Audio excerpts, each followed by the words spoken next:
आज ओडिशा बीजेपी सरकार संसदीय व्यापार मंत्री मुकेश महालिंग मान्यवर एलओपी नवीन पट्टनायक गिरफ्तारी दाबी करचंती।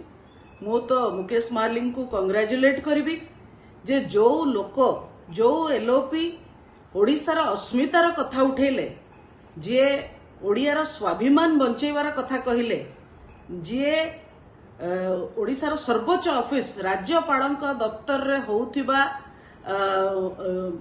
लॉलेसनेस ऊपर स्वर उत्तोलन कले, आईन ता बाटे जाऊ बोली कहिले, राज्यर विपर्यस्त आईन श्रृंखला परिस्थिति को नापसंद कले, से भली एलओपी गिरफ्तारी आज बीजेपी दाबी करछि।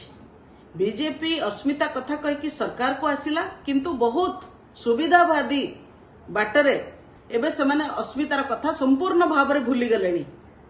अस्मिता कथा कहिले किए भी तांकर एबे पसंद आसुना, तेणु कौन पाई कि मान्यवर नवीन पट्टनायक गिरफ्तारी दाबी न करिवे।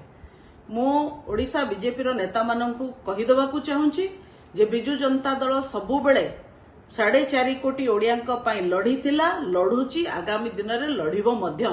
आपण आपणकर सरकारी नाली आखि देखेई बिजू जनता दलर कौनसी कर्मी नेता बा आमर मान्यवर सभापति को डरई पारिबेनी।